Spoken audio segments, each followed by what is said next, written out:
Assalomu alaykum hurmatli obunachilar. Mana shu ko'rib turganingiz satilga Adaqayib 9-brigad. Ko'mirxonam qattali. Joyimizning yer sotig'i 24 sotiq. Yer maydoni. Tampar çöp hemmalarni şöylerim şöyle değişti yerler isteyashki var. Yine ağaylar yer maydoni. 24 sotiq. Amalxonasi. Hamma zati bar, suv bar, top kelib tur. Adaqayib 9-brigad.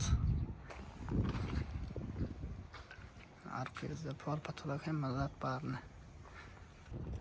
Ne obunachilar joyimdan tashlayveragina isteyashki hamma zat. Gaz, tok, svet, banyo hamma zat tayyor. Ekranda nomer qoldirib kelishib, gaplashib ko'rib, kelib ko'rib olaveramiz. Rahmat, sog' bo'ling.